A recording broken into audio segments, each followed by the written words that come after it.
Welcome to this very special edition of the KJ Masterclass Live, the show which ensures that you profit from your time spent here with experts, either through their industry insights, information, or simply learning from them.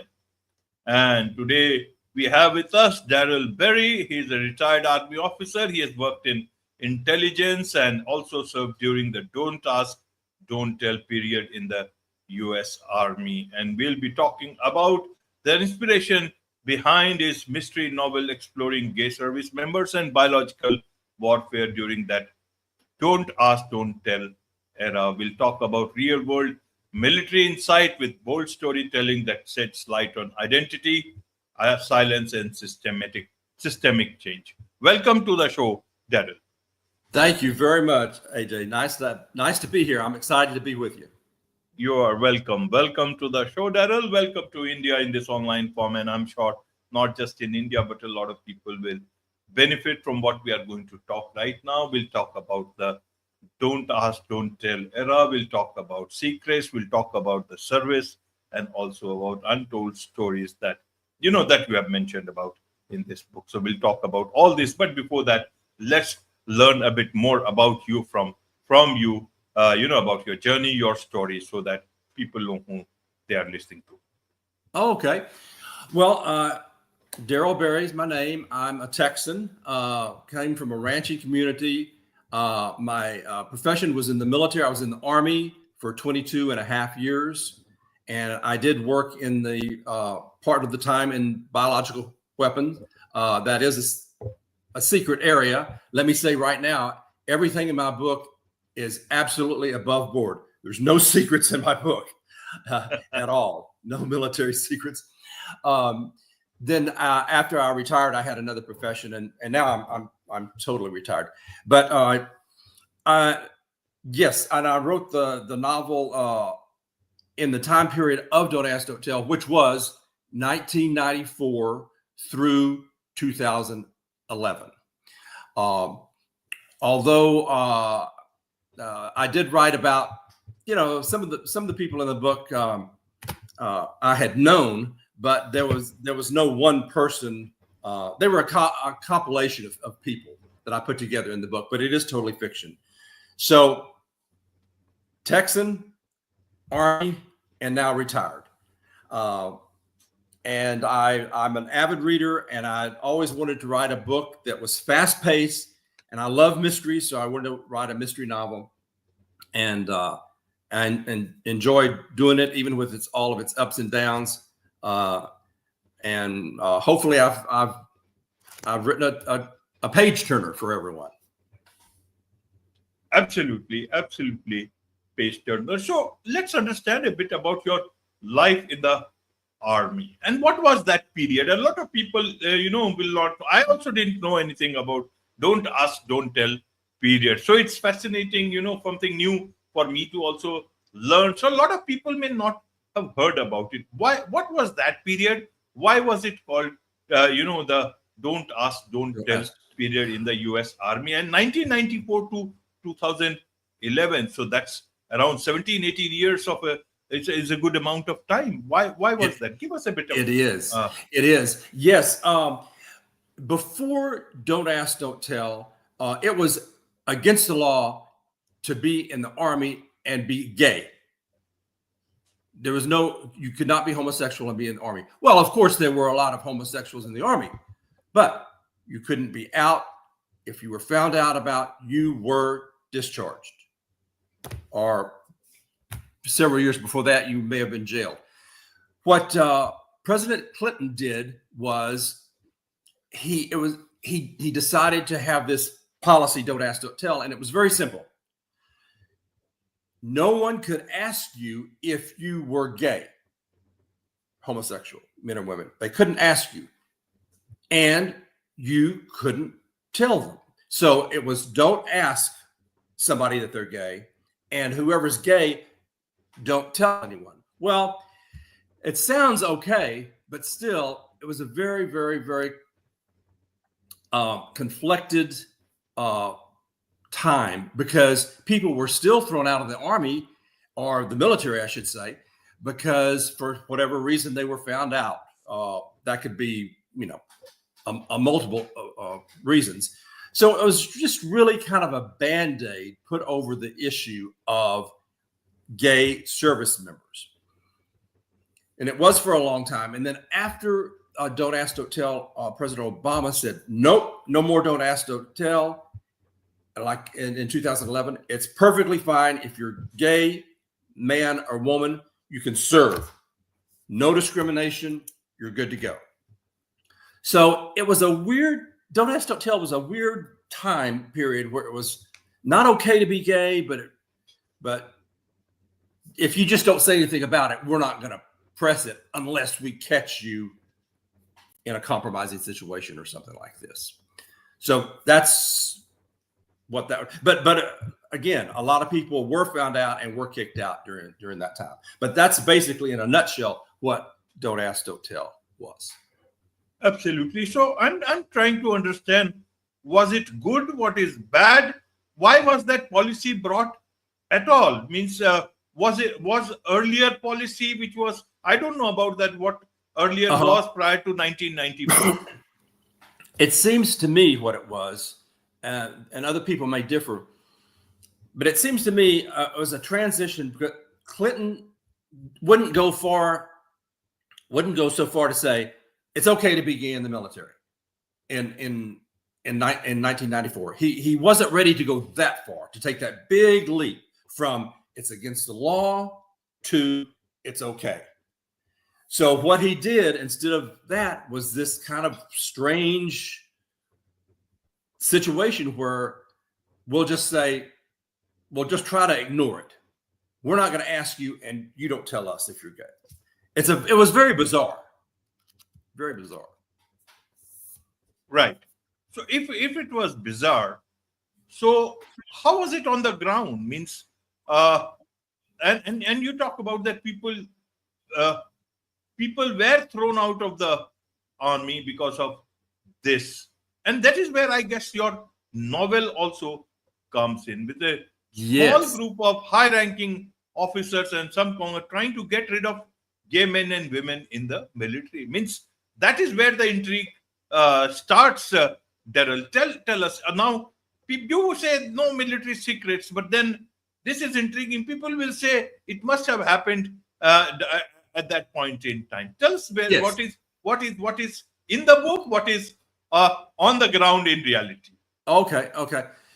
The book, the premise of the book is that, just like you were saying, a group of high-ranking Pentagon officers and some congressmen were, during that Don't Ask, Don't Tell, were trying to get rid of gays in the military. And what happens is they get a mission that comes down. And the mission is, there's a small country that are developing biological agents.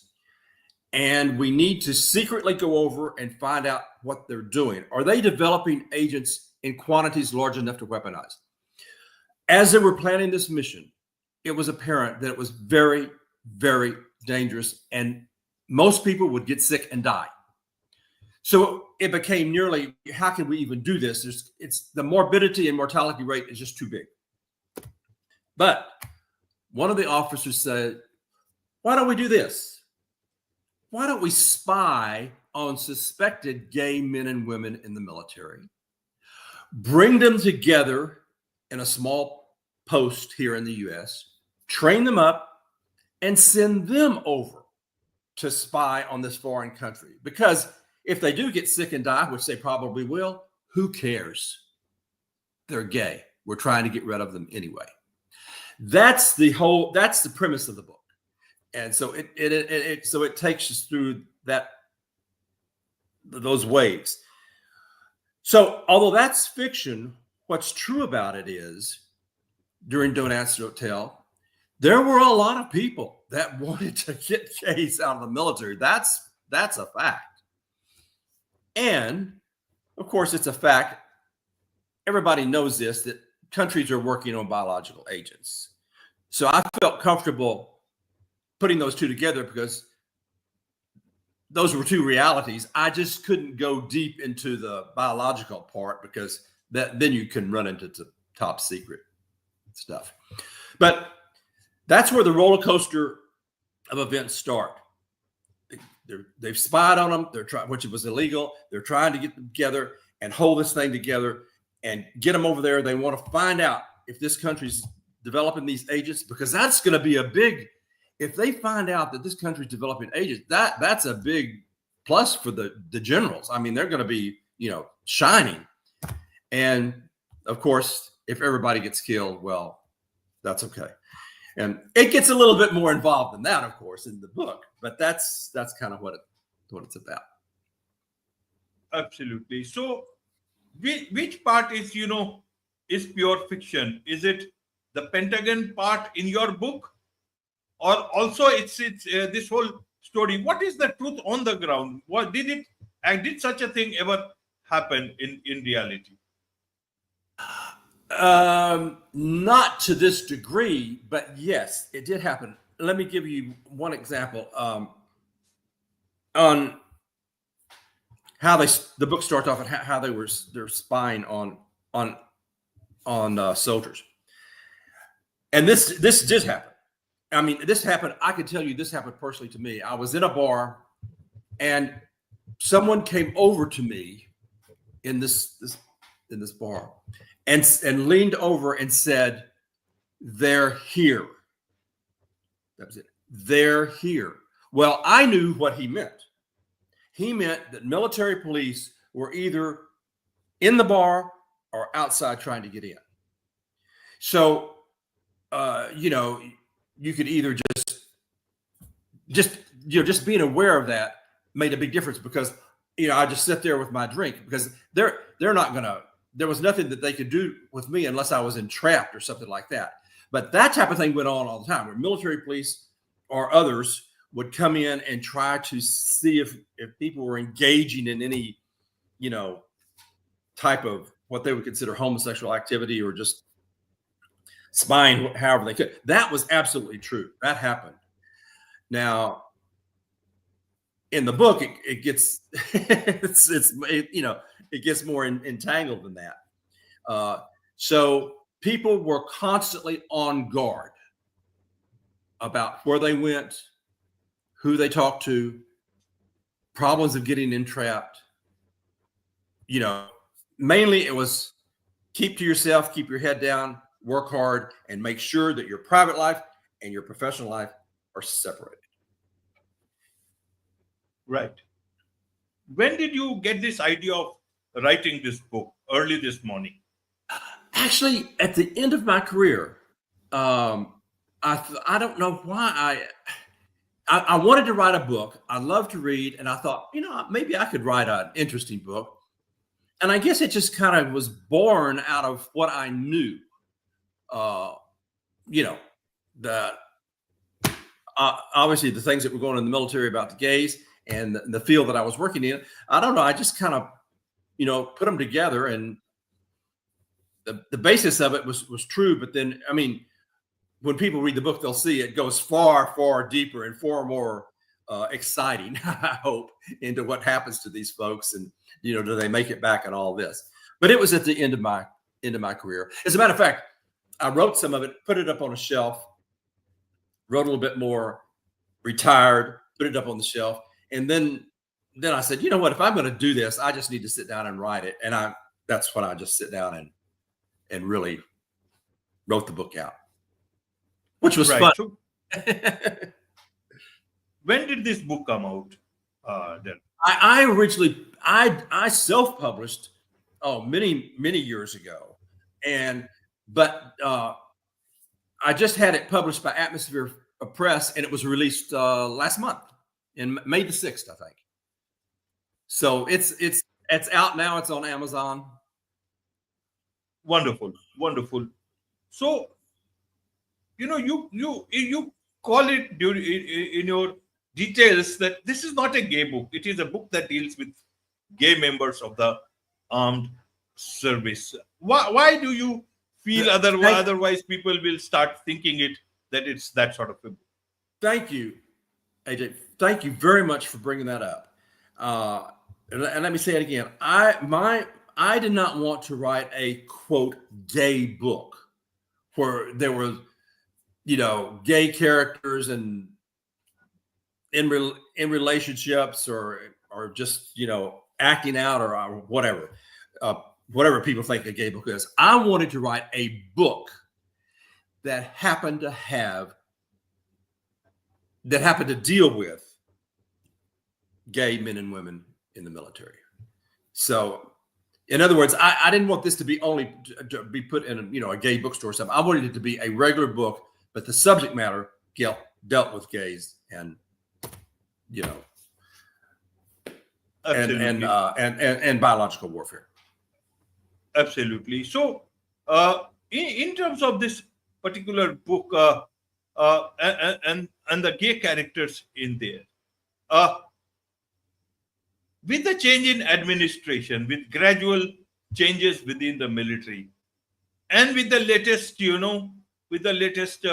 administration down there, with its own views on different aspects of public life as well as armed forces, where do things stand today? Is it equally difficult after all those strides for the armed forces, for the gay men in the armed forces, or is it back to difficult position? Again, thank you for asking that question, because I've thought about that a lot. Of course, when I wrote the book, I had no idea what the current administration was going to be. But many people that have read the book are asking me the same questions. And honestly, I mean, I hate to say this, but the book was written originally several years ago, but it's become very relevant now. Because believe me, there are a lot of people in the military that are saying, wait a minute, things were moving forward for gay men and women in the military. And it seems like now they're either at a standstill or moving backwards. Yes, there's a lot of, this is just anecdotal, of course, information, but there's a lot of concern, because I don't want to get, like real political, but there's a lot of concern about the current administration and some of their feelings, a lot. They're already not wanting women to be in combat, which is, to me ludicrous, because we have women combat pilots that if you took them away, I would assume that it would degrade our Air Force. That's just me now that talking. That's not. But yeah, there's a lot of red flags out there that are making people wonder, hey, we may be going back toward something like this. Yeah. Absolutely. So, Darrell, when you wrote that book, was it only for a story, or you wanted to expose some part of the things within the military? When I wrote the book, honestly, it was just a story. It really was. Or that's what I believed. But it's strange, AJ, that after I wrote it, then it became to me more of a, I'm glad I wrote it, because I hope this is a subtle lesson or a subtle awakening to people that have no idea about the situation of Don't Ask, Don't Tell. So I wrote it as a story, but upon having it edited and rereading it and whatnot, I'm hoping that it's more than a story, that it's also shine some light on things that happened not that many years ago. Absolutely. Do you ever feel like an activist, Darrell, especially in today's time when it has been published by a regular publisher? I've never been asked that. I mean, I guess in a way, I've never considered myself an activist. No, but I mean, and I'm not a big. I usually don't go out with signs and stuff like that. There's nothing wrong with that. It's just kind of not me. But now that you've put it to me that way, I guess suddenly I may be, because of the book. Yeah, not in that strict sense, but yes, we all do have our things within us that is human, but sometimes, that human, when it comes down to speaking some part of truth, then the others may view it as activism. You may not seriously think it that way, but then the society does not have a better word, perhaps, out of that. You can't say you are a enthusiast. Many people use the word enthusiast, but here in this case, I don't know whether that will be applicable. So for the lack of a better word, I was trying to understand it from that point of view. John, I'm glad you said that, because it gives me something to think about. Absolutely. How has been the response, and especially when it has gone, regularly published it, and in this backdrop, when things are still unfolding, people are trying to understand everything. It came out the 6th of May, and so it's just now getting in the bookstore. I did have some copies, of course, that I mailed to friends, some in the military, some not. The overwhelming response has been very positive. However, that said, I have one or two friends, old-time Army buddies, that I mailed this book to that I have never heard from since. So there you go. Right. Ideas are like that, Darrell. Some people, everyone will have a viewpoint on that. Ideas can put people together. Ideas can divide people, and I guess that's where that point of your book is. At least you had the courage to write things that you felt, and incidentally, it has just come up to in a particular time that these issues will be much more talked or being talked about much more in this. In terms of ending, what was the real ending in real life, and what about in this particular book of yours, Darrell? Well, in the I don't know if I want to tell you what the ending was in this book. I have had people that have asked if I would write another book where this one left off. Excuse me, which I will not do. But I have had people to ask me that, because they want to know how the characters, whatever happened to them later. I do not feel like I would do that, though. In fact, I've got another book in mind, but it doesn't have anything to do with this. In reality, how it ended was that we went from don't ask, don't tell to it's okay to be in the military. You don't have to hide. You're not going to be discriminated against. And of course, attitudes don't change and then actions follow. The way it happens is actions change, actions happen, and then attitudes follow.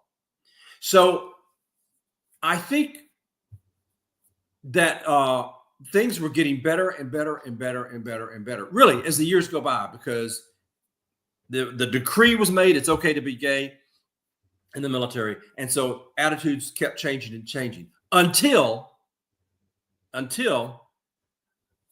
about a year ago. And that's when all the current stuff has been happening, and there's been a lot of discrimination in the military, a lot of racial, misogynistic type things going on, as well as LGBT. So the story, when this book ended, was on the rise for better and better and better. But now I think we've taken a dip down the other way. I'm sorry to say. Right. If in real life, if it happens that some people want, almost in a conspirational manner, to just put some people or a section of people or a type of people, put them into dangerous position, their lives in difficult situation, will that be called criminal? In old days, we used to see, they used to, in ancient times, people used to have those groups of people who were, put at the forefront so they could be sacrificed because they didn't matter.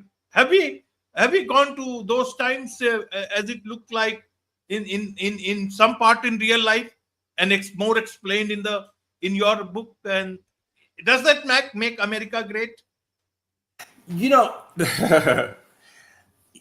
that's a very, very insightful question you're asking. And I would say during most of our military, I don't know about other militaries, but most of our country's young birth and military, a lot of the wars were fought with people in the lower to middle class background. You did, the elites, there's exceptions, but you normally don't find the elites on the battlefield. So you already kind of have a class situation going on in the military. And we certainly did. It wasn't that many years ago when we were segregated. The African Americans were segregated, from the everyone else. So, unfortunately, our country has a bit of a history of, segregating people. Look what we did to the Japanese during World War II. And that hasn't been all that many years ago as So that's that's a conversation that I would like to see happen if people sit around and read my book in a books, in a book club or something like that. I would hope those conversations would spin out from the reading of the book. Absolutely. Darrell, so what is it that you seek for yourself now? What do you seek? What do you seek from the book itself, Darrell? Look, going forward, seeing things. There are some graduate students at some universities that I'm looking at that would like to write a screenplay from the book. And so I'm in a process now of selecting film students, playwrights, screenplay writers, looking at them, some of them, to see about them adapting the book into a movie. So, and I'll be involved with. I'm not a screenplay writer, but I'll be involved with that process. Do you think you will be a hero when a new administration comes in? I can't answer that. I don't know.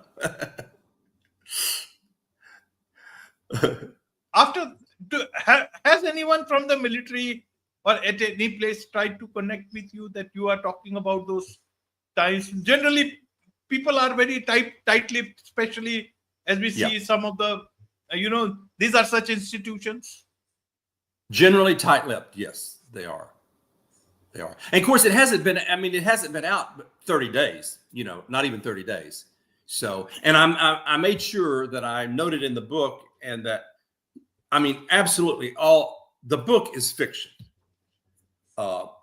Because I don't want anybody in the intelligence field calling me up and saying something about biological war. I made that part up, or what's in the book. I don't know. It's going to be, I don't know what to expect. Like I say, I have given it to a couple of military people that I've never heard back from. But honestly, the overwhelming response that I have sent the book to has been positive.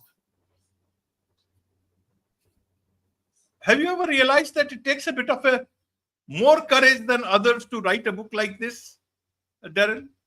Oh, I don't know. I don't know. I don't consider myself very courageous. There's people that were in the military that I think were courageous, that took a stand, that kind of outed themselves and whatnot, that probably moved the process forward. Those people were courageous. I'm not. Hopefully I've made people think. That's about all I can hope for, is that I've made people think and wonder and ask questions. Absolutely, absolutely. Ask questions, and that is very much needed for us as humans to go forward, grow uh, as we go forward.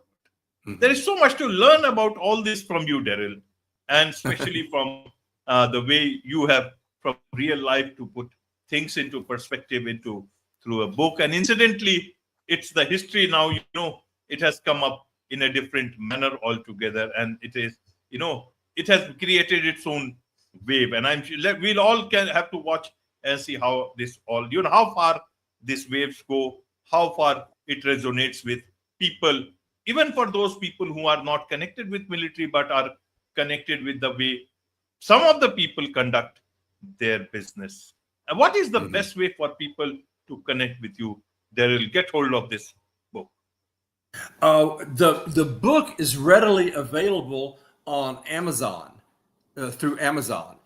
So it's just a quick click onto Amazon and you could get the book. As far as me, my website is.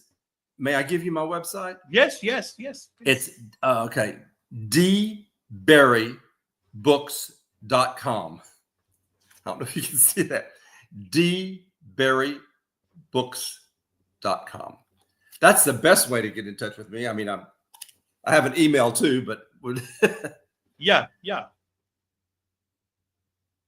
Would you like me to give my email, or we'll put the website link. Do you want a lot of emails to you? No, maybe website's better.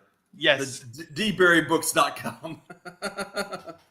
Wonderful, Darrell. With this, it's a wrap on this very special edition of the KJ Masterclass Live.